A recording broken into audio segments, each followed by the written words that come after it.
अगर आप चाहते हैं कि कैंसर आपके फैले ना, आपको बर्बाद ना कर दे, तो पहली प्रिवेंशन तो वो है डायग्नोसिस, पेट स्कैन, बायोप्सी और मेमोग्राम से हर हाल में बचना है। क्यों बचना है, कैसे बचना है, एविडेंस तो यहाँ पे दिया है और थोड़ा सा हम समझने की कोशिश करते हैं। बायोप्सी जो कि बहुत ज्यादा प्रचलन में आ गया है, बायोप्सी होता क्या है कि आपके बॉडी में कोई मान लो सिटी स्कैन करते हैं और उससे पता चलता है, या अल्ट्रासाउंड करते हैं, देखो जी यहाँ पे तो एक ट्यूमर है, अब पता करना पड़ेगा कैंसर है कि नहीं है। तो पता करने का गोल्ड स्टैंडर्ड तो यही है कि बायोप्सी कर दो। बायोप्सी का मतलब होता है कि वो जो भी ट्यूमर है, जो भी जगह जहाँ पे ऐसा लग रहा है कि ये कैंसर तो नहीं है, तो वहां से एक टुकड़ा निकालना। टुकड़ा निकालने का मतलब है कि वो ट्यूमर को छेड़ देना, उसको चुभो देना, उसको खोल देना। और जो टुकड़ा निकालते हैं उसका एक स्लाइड बनाते हैं, वो स्लाइड कुछ इस प्रकार दिखता है जैसे आप देख रहे हैं। और ये स्लाइड कोई ना कोई पैथोलॉजिस्ट इसको देखता है, इसका डिजाइन को देखता है और देख के तय करता है कि ये स्लाइड दिखने में कैंसर की तरह लग रहा है या नॉर्मल सेल की तरह लग रहा है। ये उसके अपने सोच के अनुसार हो सकता है। तो इस बात को क्या जो बायोप्सी में लिख दिया गया कि आपको कैंसर है, तो क्या वो वाकई में कैंसर है, क्या वो जो लिख दिया वो भगवान की वाणी है? इस पे एक अच्छा ऑब्जर्वेशन स्टडी हुआ। इसमें करीब 850 पैथोलॉजिस्ट ने पार्टिसिपेट किया और यही वाला स्लाइड को अलग अलग पैथोलॉजिस्ट को दे दिया गया, बिना जिनको आपस में कोई संबंध नहीं। और उनसे पूछा गया, आप बताओ ये कैंसर सेल है कि नॉर्मल सेल है?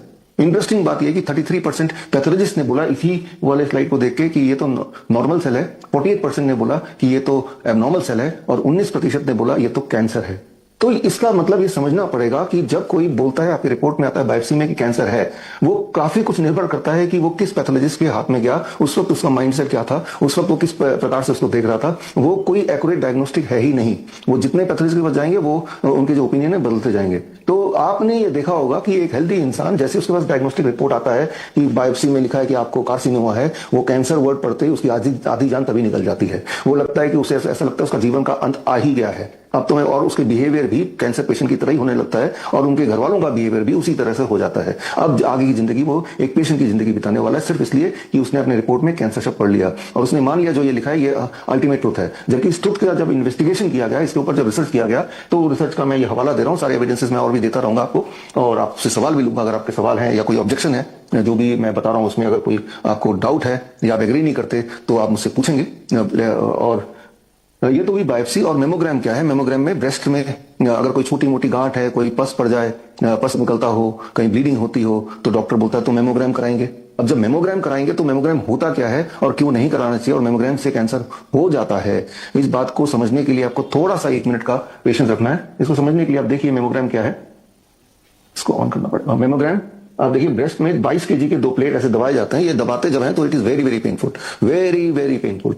और दबा के फिर रेडिएशन से ये देखते हैं कि ये इसमें कैंसर सेल है कि नहीं है, और ये बहुत पेनफुल होता है। तो अब इसको समझने की जरूरत है कि जब 2 प्लेट ऐसे दबाएंगे 22 केजी का वेट, तो मान लो एक संतरा है, उसको बहुत अच्छी तरह दबा देते हैं, फिर छोड़ देते हैं, तो क्या आप पाएंगे? What will you will expect the next day? आप पाएंगे कि एक दिन के अंदर ही वो पूरी तरह सड़ जाएगा, क्योंकि संतरे के अंदर के जो सारे सेल्स हैं दबाने की वजह से आपने उसको चोट पहुंचाया, उसको आपने डिस्टर्ब किया, उसने सेल्स को डिस्ट्रॉय किया, उसको इंजर कर दिया।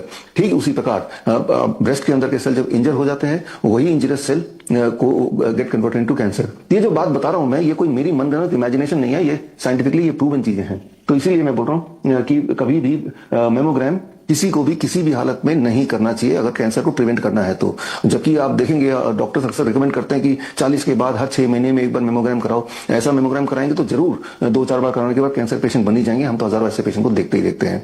तो मेमोग्राम से हर हाल में बचिए। Mammogram causes cancer rather than diagnosing a cancer. Very very clear. इसके और सबूत आगे आपको मिल जाएंगे, मैं देख दूंगा before I close my training. एक आखिरी बात कि पेट स्कैन से आपने देखा होगा पिछले 10-15 साल में कि स्टेज 3 कैंसर, स्टेज 4 कैंसर, याद कीजिए आज से 20 साल पहले स्टेजेस वगैरह नहीं हुआ करती थी कैंसर या नहीं कैंसर, लेकिन अब स्टेज की बात आती है। भाई साहब मैं तो 4 स्टेज कैंसर पेशेंट हूं।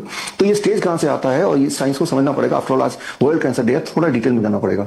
तो देखिए, ये एक हाइपोथेसिस बना लिया गया है बिना किसी एविडेंस के ऑफ कोर्स, कि जो सेल बॉडी के ज्यादा चीनी या शुगर खाएंगे यानी कि ग्लूकोज, उन सेल को हम कैंसर सेल बोल दिया करेंगे।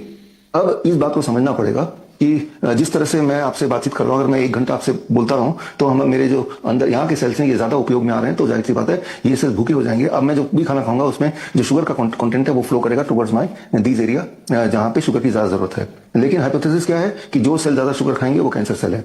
तो पेट स्कैन के माध्यम से आपके बॉडी में शुगर इंजेक्ट कर दिया जाता है और ग्लूकोज के साथ रेडियो एक्टिव मटेरियल को बाइंड कर दिया जाता है, जिसे एफडीजी बोलते हैं, फ्लोरो डाइऑक्सी ग्लूकोज। अब ग्लूकोज पूरे बॉडी में ट्रेवल कर रहा है और कोई सेल, सारे सेल उसको खा रहे हैं, और लेकिन कुछ सेल थोड़े ज्यादा खाएंगे, जाहिर सी बात है। जो सेल ज्यादा खाएंगे वहां पे ज्यादा रेडियो एक्टिव मटेरियल इकट्ठा हो जाएगा और फिर उसको जब एक्सरे करेंगे तो वो रेडियो एक्टिव मटेरियल चमकता हुआ दिखेगा, जैसे यहां देख रहे हैं। अब जितनी ज्यादा चमकती हुई जगह हैं, इसमें 3 है तो इसको थर्ड स्टेज कैंसर बोल देंगे, और इसी पेशेंट के यहाँ पे 4 है तो इसको फोर्थ स्टेज कैंसर बोल देंगे। तो ये तो है थ्योरी पेट स्कैन की, कि जितनी जगह पे चमक उतना स्टेज कैंसर बता दो, 2 जगह 3 जगह 4 जगह, राइट। तो इस तरह से बोल देते हैं। जबकि सबसे इंपॉर्टेंट बात, महत्वपूर्ण बात ये समझिए कि ये जो चमक है, दोबारा पेट स्कैन कराएंगे तो क्या चमक यहीं पे आएगी? नहीं आएगी। वो उस वक्त, फॉर एग्जांपल अगर मान लो मैं इस हाथ से जिम करता हूँ, अभी एक्सरसाइज करता हूँ और अब मैं पेट स्कैन कराऊंगा तो चमक मेरे इस हाथ में आएगी, राइट। मान लो मैं साइकिल चलाते हुए जाता हूं पेट स्कैन कराने, तब जो चमक आएगी मेरे प्रोस्टेट में आएगी, बिकॉज वो हिस्सा ज्यादा एक्टिवेट हो गया है। तो इस मनगढ़ंत थ्योरी को बेस बना के, पेट स्कैन को आधार बना के एक हेल्दी इंसान को साबित कर दिया गया आप तो स्टेज 4 कैंसर है। अब वो भी मान चुका है। अब आपको रेडिएशन, कीमोथेरेपी और सर्जरी, इनमें से कुछ करना पड़ेगा, वो मान भी जाएगा। जबकि ये डायग्नोसिस जो है, इस डायग्नोसिस का साइंस अगर आपको जानना है, जो बातें मैंने अभी बताई, इसके सबूत अगर आपको देखने हैं तो ये सबूत आपके सामने है, राइट। ये सबूत है और ऐसे सबूत हैं और ऐसे सबूत हैं, तो सबूत ही सबूत हैं। और ये तो थोड़े सबूत हैं, और पूरे सबूत के लिए किताब का ई बुक का लिंक मैं दे दूंगा, आप खुद पढ़ के देख सकते हैं। तो आज के दिन पे, क्योंकि वर्ल्ड कैंसर डे है, तो पहली अवेयरनेस तो आपको ये लानी पड़ेगी लोगों के बीच में कि 3 प्रकार की चीजों से कैंसर होता है, वो ना करें। Biopsy, mammogram and PET scan, number 1। Number 2, उसका जो डायग्नोसिस है वो भी साइंटिफिक नहीं है, ये भी सबूत है, ये सारा कुछ है। तो कई बार लोग पूछते हैं तो पता कैसे करेंगे कि हमें कैंसर है? मैंने अभी शुरू में बताया था, कैंसर के कुछ कॉमन सिम्टम होते हैं। कैंसर एक्टिविटी बॉडी में होगी तो कुछ कॉमन सिम्टम आएंगे। पहला कि वेट एकदम गिरेगा ऐसे पेशेंट का, जो असली कैंसर के पेशेंट है। बायोप्सी के माध्यम से नकली पेशेंट, असली पेशेंट वो जिसमें कैंसर के सिम्टम हो। पहला सिम्टम याद रखिए, वेट अचानक गिर जाए विदाउट एनी ऑब्वियस रीजन। कोई तो वेट लॉस के लिए खास कुछ एक्सरसाइज कर रहा है, खास खाना नहीं खा रहा और वेट गिर रहा है, वो अलग बात है। लेकिन बिना किसी एक्सप्लेनेशन के वेट गिर रहा है, हेमोग्लोबिन तेजी से ड्रॉप कर रहा है, वीकनेस बड़ी तेजी से आ रही है, बॉडी में अनयूजुअल पेन आ रहा है जिसका कोई एक्सप्लेनेशन नहीं है, या और साथ में कोई ऐसा इंजरी है जो नॉन हीलिंग अल्सर हो गया, या कोई ट्यूमरस ग्रोथ हो गया, तो ये जितनी सारी बातें बताई हैं, इनमें से कोई 3 बातें एक साथ अगर हो जाती हैं तो मान लीजिए कि आपकी बॉडी में कैंसर एक्टिविटी हो रही है। तो कैसे डायग्नोस करें कि मुझे कैंसर है या नहीं है? बस जो मैंने बातें बताई हैं, क्या वो सारे सिम्टम हैं आपको? अगर तो है तो आप कैंसर पेशेंट है। लेकिन घबराने की बात नहीं है। मैंने तो बताया आपको कि कैंसर सेल अपनी जगह से हिल गए हैं, उसको वापस अपनी जगह पे लाना है, वो अगले 10 मिनट में आपको बताने वाला हूं। तो आपको यहां पर यह समझना पड़ेगा, बहुत ही सिंपल है। इससे एग्जाम्पल से समझाता हूं। ये है टॉर्टोइस, कछुआ, और ये है रैबिट, खरगोश। तो ये जो पूरा बाउल देख रहे हैं, ये आपकी बॉडी है। और आपके बॉडी में ये जो कछुआ है, कछुए को मैं बोलता हूं dormant cancer cell. Cancer cell 2 तरह के होते हैं। एक तो कछुए की तरह होता है, कछुआ अगर यहाँ पे है, एक जगह पड़ा हुआ है, तो काफी घंटों तक, महीनों तक पड़ा रहेगा और हमें डिस्टर्ब नहीं करता, पत्थर की तरह पड़ा रहता है। तो अधिकतर लोगों के बॉडी में कैंसर सेल ऐसे ही होते हैं, पड़े रहते हैं। छोटी सी ट्यूमरस ग्रोथ है, वैसे ही बना रहेगा, कुछ नहीं आपको तंग करेगा जब तक कि आप उसको डिस्टर्ब ना कर दें। फिर एक तरह का कैंसर सेल है जिसे बोलते हैं rabbit type of cancer cell, मैं बोलता हूं, यानी कि एग्रेसिव कैंसर सेल, जो फैलेगा। वो कब होगा? जब आप कछुए को चोट पहुंचाएंगे तो वो रैबिट में कन्वर्ट होगा, यानी कि वो फैलने लगेगा। जब बायोप्सी कर देंगे वहां पे, मेमोग्राम कर देंगे वहां पे, पेट स्कैन कर देंगे, क्योंकि पेट स्कैन जब करते हैं ना, तो आप अपने बॉडी में रेडियोएक्टिव मटेरियल डालते हैं, इंजेक्ट करते हैं ब्लड में। आपने 8वीं में पढ़ा है कि रेडियोएक्टिव मटेरियल से कैंसर होता है, और वही रेडियोएक्टिव मटेरियल बॉडी के अंदर, ब्लड के अंदर डाल रहे हैं सीधा, और तो उससे कैंसर नहीं होगा। आप किसी से पूछ के देखिए, किसी डॉक्टर से पूछ के देखिए कि जो एफडीजी पेट स्कैन के लिए मेरे बॉडी में डाला जा रहा है, क्या इससे मुझे कैंसर हो सकता है? वो बोलेगा हाँ हो सकता है, हो सकता है नहीं, हो ही जाएगा। तो मैं आपको ये बताना चाह रहा हूं कि PET scan, biopsy, mammogram cancer को डायग्नोस करने का कोई मेथड नहीं है, एक्चुअली कैंसर को पैदा करने के मेथड है। ये बात तो बड़ी अजीब है, लेकिन बात तो ये सत्य है। इसीलिए बहुत ज्यादा जरूरी है कि हम सब, आप, मैं, योग और प्राणायाम और ये नेचुरोपैथी की तरफ अपना रुख करें। नहीं तो बिना मतलब के यूं ही हम अपने को कैंसर पेशेंट बना बैठेंगे, बायोप्सी के चक्कर में, मेमोग्राम के चक्कर में, पेट स्कैन के चक्कर में। और जब ऐसा हो जाएगा तो अगली चीज जो बोलेंगे कि कीमोथेरेपी करा लो, रेडिएशन करा लो, सर्जरी करा लो। एक बात जो आपको समझनी पड़ेगी, बहुत इंपॉर्टेंट, कि कीमोथेरेपी से कैंसर होता है। कीमोथेरेपी से ना तो कैंसर प्रिवेंट होता है, ना कैंसर क्योर होता है, ना कैंसर कंट्रोल होता है, ना पेशेंट को किसी तरह का कोई भी फायदा होता है ही नहीं ऐसा कोई सबूत। जो सबूत है कीमोथेरेपी क्या करता है बॉडी में, वो सबूत आपकी आंखों के सामने है। ये सबूत के तौर पे ये किताब में सारे एविडेंसेस हैं, ये किताब का लिंक मैं दे दूंगा। और ये एविडेंसेस अगर आप पढ़ेंगे, ये मेन स्ट्रीम मेडिकल जर्नल्स के ही एविडेंसेस हैं, बड़े से बड़े जर्नल के। लैंसेट ऑन्कोलॉजी जो कि एक बहुत बड़ा जर्नल है, ये भी लैंसेट का है, तो दुनिया का टॉप मोस्ट जर्नल। तो उससे ये साबित होता है कीमोथेरेपी कॉजेज कैंसर। आपने देखा भी होगा, एक इंसान अपने पैर पे चल के जाता है हॉस्पिटल और कीमोथेरेपी करने के बाद व्हील चेयर पे वापस आता है ना, एकदम उसका वेट गिर जाता है, उसका हीमोग्लोबिन ड्रॉप हो जाता है, वो वीकनेस आ जाती है, उसके बाल झड़ जाते हैं। यही क्लासिक सिम्टम है कैंसर के, राइट। तो वो ये मान लेता है कीमोथेरेपी कराएं तो ये हो ही जाएगा। ये क्यों हो जाएगा? आप तो ठीक होने गए थे, तो आप तो पैदल चल के गए थे, आप व्हील चेयर पे क्यों आ रहे हैं? फिर आप कमजोर क्यों हो गए? वो खुद को जस्टिफाई कर लेगा कि भाई मेरा तो, भाई ये तो किस्मत ही ऐसी है, मैं तो कैंसर पेशेंट ही हूं और मुझे ऐसे ही मरना है। तो कीमोथेरेपी कॉजेज कैंसर। आपको एक हिंट देता हूं, कीमोथेरेपी का आविष्कारक कौन है? आप बहुत ज्यादा सर्च करेंगे तो पाएंगे उसका जो ओरिजिनेटर है वो हिटलर है। हिटलर अपने टाइम पे जो कंसंट्रेशन कैंप में मस्टर्ड गैस एक्सपेरिमेंट करते थे अपने कैदियों पे, तो वही mustard gas experiment world war के बाद उन्हीं फैक्ट्री को बोल दिया गया केमिकल थेरेपी यानी कि कीमोथेरेपी। ये जो मैंने आपको हिंट दिया, आप खुद थोड़ा रिसर्च करके देखेंगे कि इसका ओरिजिन कहां से आया है। तो खैर, कीमोथेरेपी, अगर कैंसर से बचना है तो कीमोथेरेपी से बचना पड़ेगा, रेडिएशन से बचना पड़ेगा। जाहिर सी बात है, रेडिएटिव मटेरियल बॉडी में कैंसर करते ही, कोई नई बात बता नहीं रहा हूं। और इसके सबूत यह है कि जब भी रेडिएशन करता है पेशेंट, उसके बाद हालत सिर्फ बदतर होती है। जितनी हालत थी उससे और बदतर, लाइफ स्पैन कम हो जाता है, क्वालिटी ऑफ लाइफ बढ़ जाती है। दो इंपॉर्टेंट बातें हैं। और तीसरी चीज, surgery also causes cancer. Surgery causes cancer, इसके एविडेंसेस यहाँ आपके आंखों के सामने आप देख ही रहे हैं।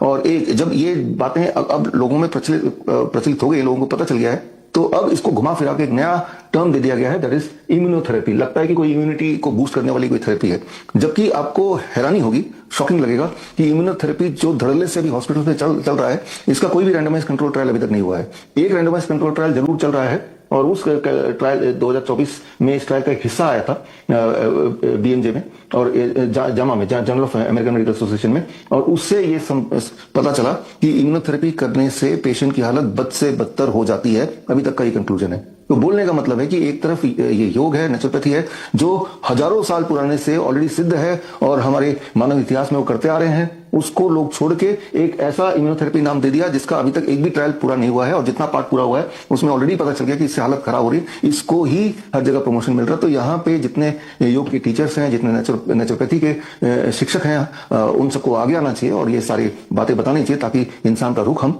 योग की तरफ या नेचुरोपैथी की तरफ मोड़ पाए। और अब सवाल आता है कि भाई इम्यूनोथेरेपी ना कराएं, रेडिएशन ना कराएं, कीमोथेरेपी ना कराएं, तो कराएं क्या? हालत बद से बदतर करनी तो ये जरूर कराइए। इसके सबूत मैंने दे ही दिए हैं। इन सबूत पे किसी को बात करनी तो मैं ओपन हूं, आज भी और कभी भी। तो करना क्या है, ये इसके सबूत भी मैं दे रहा हूं। करना वही है जो अभी आपने शीशपाल जी से सुना, उसको थोड़ा साइंटिफिक एंगल देने की कोशिश करता हूं। आज से करीब 125 साल पहले 1899 की बात है।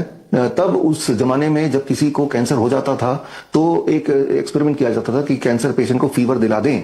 अगर कैंसर पेशेंट को, जो ट्रू कैंसर पेशेंट है, जिसका हीमोग्लोबिन ड्रॉप हो गया, कमजोर हो गया, उसका वेट लॉस हो गया, उसका बॉडी पेन है, उसका ट्यूमर बढ़ता जा रहा है, और अगर उस वाले पेशेंट को किसी भी तरह से फीवर आ जाए, तो फीवर आते ही उसके ट्यूमर रिग्रेस होने लगते हैं, उसका हीमोग्लोबिन वापस से आने लगता है, उसकी वीकनेस जाने लगती है, उसका वेट स्टेबल होने लगता है, यानी कि वो ठीक होने लगता है। कैसे? फीवर आने से। तो अगर किसी के कैंसर के पेशेंट को फीवर आ जाए तो गलती से पैरासिटामोल देकर फीवर को घटाने की जरूरत नहीं है, वो फीवर कैंसर को ठीक करता है। इसीलिए 1899 ऑनवर्ड्स कैंसर पेशेंट को उठा के मलेरिया के वार्ड में रख दिया करते थे, क्योंकि मलेरिया अगर उसको हो जाए तो उसे फीवर आ जाएगा और कैंसर ठीक हो जाएगा। मलेरिया तो ठीक ही कर देंगे, मलेरिया इतनी बड़ी भयंकर बीमारी है भी नहीं। और जो मैंने बात बताई, इस पे नोबेल प्राइज मिला है 1927 में, राइट? नोबेल प्राइज मिला है spontaneous cancer regression fever therapy से। ये नोबेल प्राइज विनिंग साइंस है। ये तब भी ये सच था, आज भी ये सच है, और हम भी यही करते हैं। हमारे जो कैंसर पेशेंट है, ट्रू कैंसर पेशेंट, बायोप्सी को आधार नहीं बनाते, ना पेट स्कैन को, ना मेमोग्राम को। हमने आधार सिम्टम को बनाना है, और सिम्टम को आधार बना के जो हमारे हिसाब से अच्छा कमजोरी है तो कमजोरी को ठीक कर दो, वेट लॉस हो रहा है उसे ठीक कर दो, हीमोग्लोबिन ड्रॉप हो रहा है उसे ऊपर कर दो, पेन है पेन को हटा दो। अगर ये सारी चीज हट गई, अब इसका मतलब ये है, मेरे को इतना लाना पड़ेगा कि ये जो कैंसर सेल्स हैं ये अपनी अपनी जगह में वापस आ चुके हैं, और वो ट्यूमर वो रिग्रेस हो चुका है। ये जो है कैंसर सेल बन गया था, ये दोबारा से हेल्दी हो गया है, और वो अपनी अपनी जगह पे वापस आ गए हैं। फिर मैं बता रहा हूं कि अगर आप ये सोचते हैं कि कैंसर बॉडी से कैसे खत्म करें, कैंसर बॉडी से खत्म किसी का नहीं होगा। हम सबके बॉडी में कैंसर सेल है ही है। जिस तरह से अगर मैं सोचने लगूं कि मेरे सफेद बाल कैसे खत्म कर दूं, वो तो रहेंगे, बस मुझे ये देखना है कि उसकी वजह से मुझे कोई तकलीफ ना हो। तो ये समझना पड़ेगा एक उम्र के बाद। वैसे तो बचपन से ही हमारे बॉडी में हेल्दी सेल्स हैं भरपूर, और थोड़े से कैंसर सेल हैं, but they are like a tortoise, एक कछुए की तरह पड़े हैं, कहीं ना कहीं तंग नहीं करेंगे, उसे छेड़ेंगे कीमोथेरेपी के नाम पे, उसे छेड़ेंगे बायोप्सी के नाम पे। अब आप इनको ताकत दे रहे हैं, अब ये अपनी जगह से उठ के फुल फ्लेजेड कैंसर बन जाते हैं। यही आज का सत्य है। तो हम अपने पेशेंट को फीवर दिलवाते हैं, मलेरिया के वार्ड में रख के नहीं, फीवर दिलवाने के और कई सारे टेक्निक्स हैं। वो टेक्निक आपको मैं सिखाता हूं, फीवर कैसे दिलवाना है। ये याद रखिएगा, जब भी किसी को कमजोरी आ जाए तो उसे फीवर दिलवाना है। फीवर दिलवाने के लिए आप अगर यहां देख पा रहे हैं, एक बाल्टी लीजिए, बाल्टी लेके इसमें 42 डिग्री सेल्सियस पानी, 42 डिग्री सेल्सियस यानी कि खूब गर्म पानी, और दोनों पैर बाल्टी के अंदर, और ऐसा 30 मिनट तक रखना है। ये जो सिस्टम देख रहे हैं तो ऑटोमेटिक है, 42 पे ही ये थर्मोस्टेट रुक जाता है, तो पानी का टेम्परेचर ना तो 42 से कम होता है ना ज्यादा बढ़ता है। लेकिन आप जुगाड़ से भी कर सकते हैं, एक और बाल्टी रख सकते हैं 50 डिग्री टेम्परेचर का, ताकि हर 5 मिनट में 42 डिग्री से एक मग पानी निकाला और इधर से एक मग पानी डाला, ताकि टेम्परेचर मेंटेन हो। You do it for 30 minutes. ये जो एक हार्ट है प्राइमरी हार्ट, और ये जो काफ मसल इसे कहते हैं सेकेंडरी हार्ट। तो सेकेंडरी हार्ट जब पानी में थोड़ा वो डूब जाता है और जो पानी बड़ा गर्म होता है तो ब्लड सर्कुलेशन बढ़ जाता है, यहाँ के ब्लड वेसल डायलेट हो जाते हैं और ये जो उससे टेम्पररीली जब आपके पैर पानी के अंदर हैं आपके बॉडी का टेम्परेचर लगभग 1 डिग्री बढ़ जाता है, यानी कि बॉडी को आप टेम्पररी फीवर दिलवा रहे हैं। और जब आप ऐसा करते हैं तो हम कब करते हैं ये, तो जब किसी का ब्लड प्रेशर बढ़ जाए तो ब्लड प्रेशर नीचे आ जाएगा, किसी को बुखार आ जाए तो इसी मेथड से बुखार उल्टा चला जाता है वेरी वेरी फास्ट। किसी को स्ट्रेस हो तो स्ट्रेस फ्री हो जाता है, एंजाइना हो, पैल्पिटेशन हो तो वो ठीक होने लगता है। रात को नींद नहीं आ रही उससे पहले ये कर लो, नींद आने लगती है। अगर वीकनेस है किसी भी वजह से तो वीकनेस जाने लगती है। तो ये जो फीवर थेरेपी है यानी कि lower leg hot water immersion बोलते हैं, बाल्टी के अंदर रख के जब हम करते हैं तो इससे ये सारे आराम मिलते हैं। तो मैं सभी को बोलता हूँ, आपको भी बोल रहा हूँ कि जीवन में कभी भी बुखार आ जाए तो पैरासिटामोल मत लीजिए,